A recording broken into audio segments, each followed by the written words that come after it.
জয় হিন্দ। অনেকদিন পর আবার একটা ভিডিও নিয়ে এলাম। বিষয়টা হচ্ছে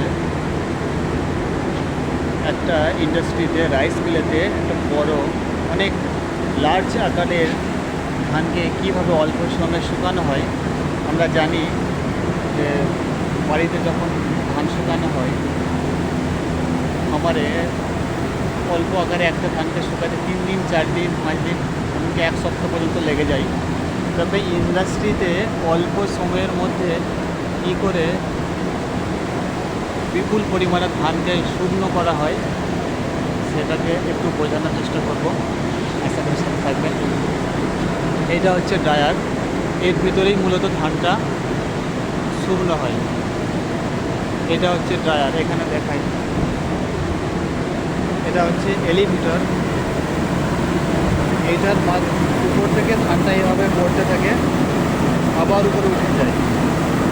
এটা ধানটা নিচে এভাবে পড়তে থাকে ক্রমাগত, এবং ধানটা আবার এটার ভিতর দিয়ে বেল্ট আছে এবং বেল্টের সাহায্যে আবার উপরে উঠে যায় অনেক উঁচু।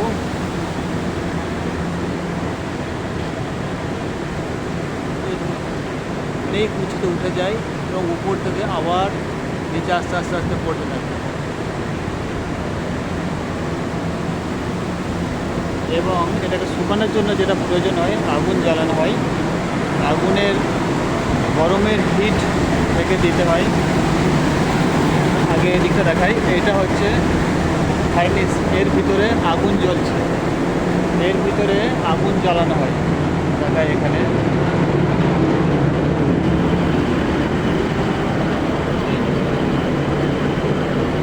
এটার ভিতরে আগুন জ্বলতে থাকে, এর ভিতরে আগুন জ্বলে। এবার আগুনটা জ্বলে কী করে? এই যে উপরে যেটা দেখছেন, এটা হচ্ছে স্টক। এর মধ্যে ভুসি থাকে, ধানের খোলা, ধানের খোলাটা থাকে। যে খোলাটা এই স্টক পেটির মাধ্যমে এই মোটরের সাহায্যে এইটা দিয়ে ভুসিটা এর ভিতরে আসে। এর ভিতরে ভুসিটাকে হাওয়ার প্রেসারে ভুসিটাকে নিয়ে আসা হয়। এখন আমরা জানি আগুন জ্বলতে গেলে বাতাস বা অক্সিজেনের প্রয়োজন হয়। তার জন্য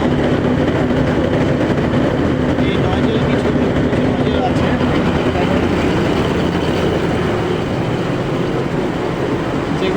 এগুলো খারাপ ভুসি, এগুলো মূলত জ্বলবে না, এগুলো ডাস্ট টাইপের।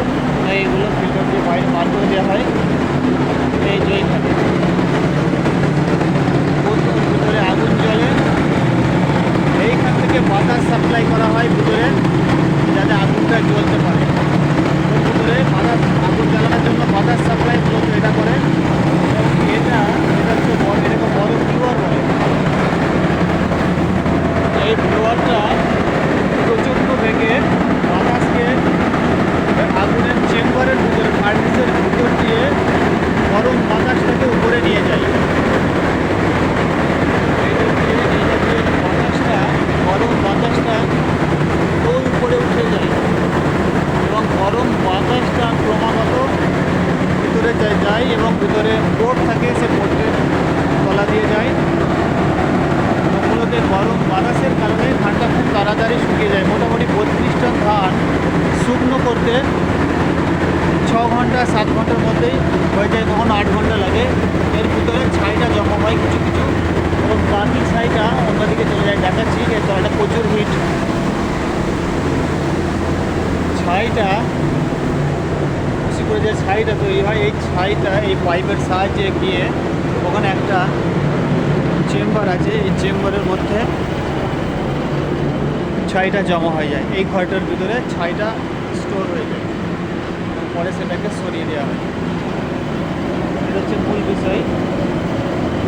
এটা হচ্ছে ফার্নেস, ভিতরে আগুন জ্বলতে দেখতে পাচ্ছেন দাও দাও করে। এবং এখান থেকে ভুসিটাকে বাতাসের সাহায্যে ভিতরে স্প্রে করা হয়। এবং ভুসিটা আসে কোথা থেকে? ভুসিটা হচ্ছে ভিতরে যে মিলিং প্ল্যান্ট আছে, যেখানে ধানটা বানানো হয়। ধানটা বানানোর পরে যে ধানের খোসাগুলো এই পাইপগুলোর সাহায্যে অটোমেটিক এখানে এসে স্টোর হয়ে যায়। এই হচ্ছে সিস্টেম। এইভাবে ধানটাকে শুকনো শুকনো করা হয়। আবার এখানে দেখায় ধানটা কীভাবে নিচে নামছে।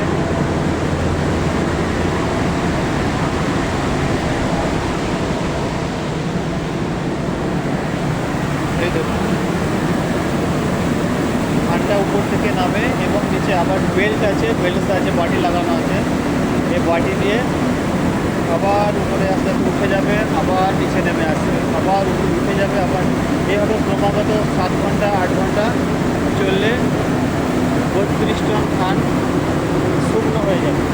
একদিনে 2 শিফটে প্রায় 3 শিফটে কখনো কখনো করা যায়। 9 থেকে 10 ঘন্টার মধ্যে 32 টন ধান শুকনো সিদ্ধ করে রেডি হয়ে যায়।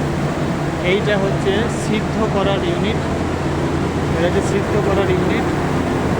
এরপরে এই ভিডিও একদিন করবো কী করে ধানটা সিদ্ধ করা হয়।